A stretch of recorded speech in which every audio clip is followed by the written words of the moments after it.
Hi, next up we've got a German phone.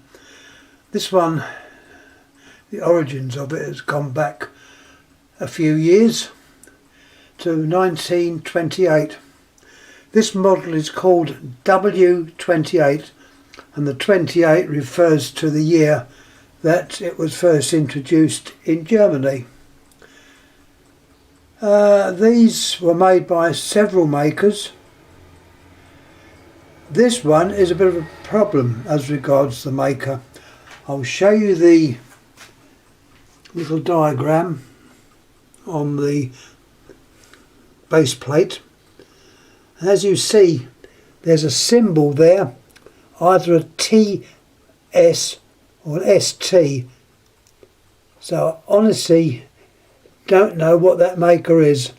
There is a name on the back, which was a name on the back, which has been obliterated, so I don't know what it was. There's your actual diagram, and it's showing the telephone type W28. I've had this one quite a while. I don't know where I got it from. Possibly from Google, I would think. I don't think I would have got this from a boot sale. Although having said that, I have had the odd unusual thing from boot sales. That's what's stamped on the back of the base plate. You've got W28, 210, W25. And let's have a closer look at the phone. Now, I did cheat a bit. The handset, which as far as I know is the correct handset, the transmitter in there has been replaced, and the one that goes in there is one from Northern Electric of Canada. It's a bit of a bodge job, but it is in there and it's working. The other part I think is okay.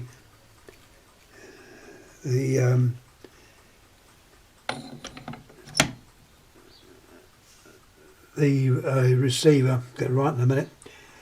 The actual construction of the phone itself, this part here is metal, pressed metal, as the base is.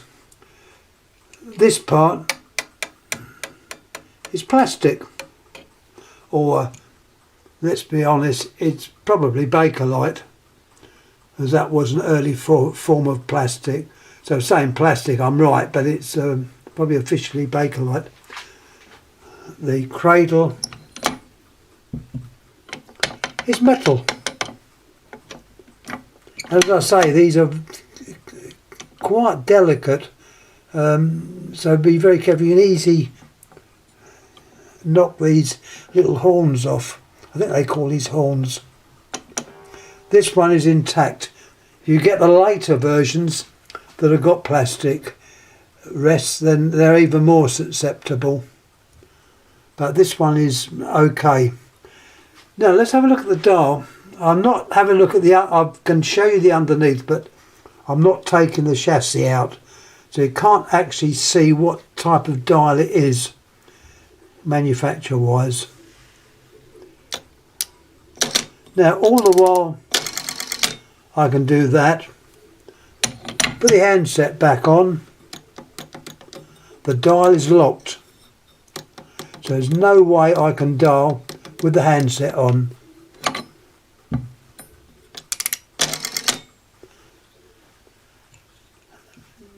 You've also got the designation of letters A to K,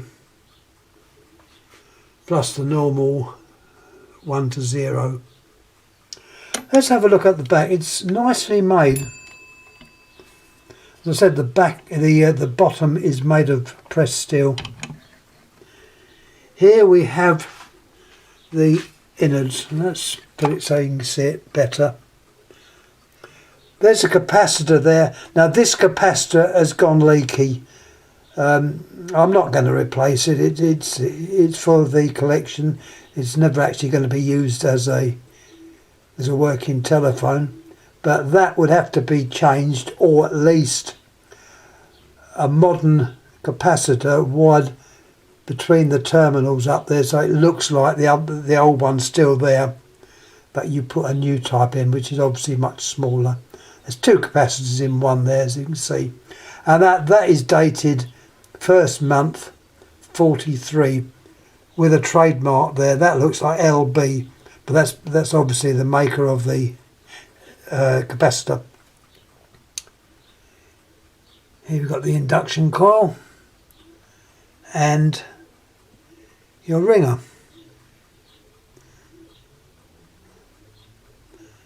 Beautifully made, and as you can see, it looks like they're lacquered as well. They got like a varnish on the coils or the coverings of the coil. These instruments were well made. Let's put it back so we can see, so I can stand it back up again.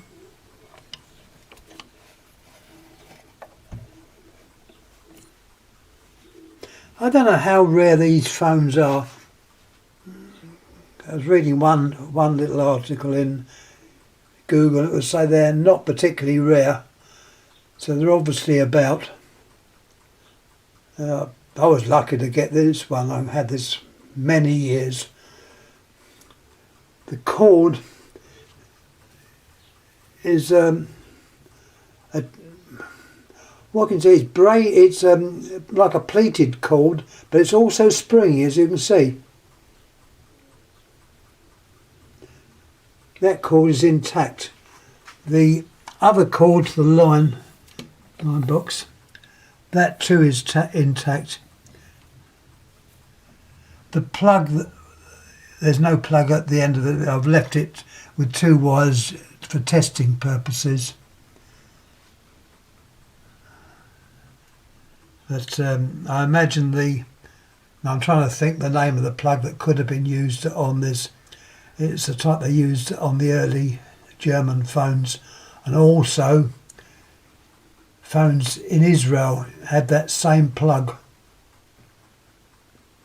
It was mentioned in, I think, my talk on the Israeli phone. But that's the type of plug I think you would have found on these. Anyhow, that is more or less all I've got to say about these. So any questions, please ask. And yeah, pop this up on YouTube as another example. By the way, I'm hoping to get the later version of this, which is the one you often see in all plastic. The one I've trying to get on eBay is in white, so it's an ivory colour, which is the modern version of this phone. They always look quite distinct, and I remember firstly getting the plastic version, like the one I've ordered. I don't know what's happened to it, but I picked it up many years when I was a kid. I think I picked it up in a shop in London. I'm trying to think the name of the street. I think it's Little Newport Street. At that time there was lots of junk shops, surplus shops selling off stuff, and I picked the phone up there. Unfortunately, those little interesting little shops have gone, all to be replaced by restaurants and other places. They've completely lost their interest because they've gone. There were several shops up there, I'd say, in that area. It's an area of Soho, I suppose you'd say. But anyhow, that was the first one I had, and I don't know what happened to it. I was only a kid at the time, and I remembered sort of looping it up to a phone line of a neighbour. Well, the wires happened to go through or near where my place was or where I was living, and it worked. So that was the later version. Anyhow, I'm starting to waffle, so I'm going to stop and just recap on this one. A W28 by, it's either TS or ST. If someone knows this trademark, I know it's a very similar trademark to what Siemens used. I know Siemens House used to use SH, and Siemens Schukerk was SS. But this one, I don't know. Someone out there will know. I'd be very grateful if they could tell me. Once again, thanks. And by the way, the phone that I've ordered off of eBay, I believe, is made by Krone. I think it's made by Krone, if I can make out the name at the back of it. This one has, I say, got a name, but it's obliterated. Let me turn it around. Someone might have an idea. I haven't left much there to say what it is. But there is what is left of the name. So anyone got any information on that name, please let us know. Anyhow, that's all I'm going to say on this phone. A nice little interesting phone, which incidentally, I've started talking, I can't stop. If anyone saw a film called, I think it was Russia with Love, it's a James Bond film, and they, in one of the scenes, I think one of the scenes at the end, where they were in an office, Kleb's office, was it? And that was the woman that had knives in her boots. She lived for kicks. Anyhow, in that office they had this type of phone, and it was very distinct. And I always wanted one, seeing that, but that was years ago. Showing my age again. Sorry about that. Anyway, I'm going. Thank you.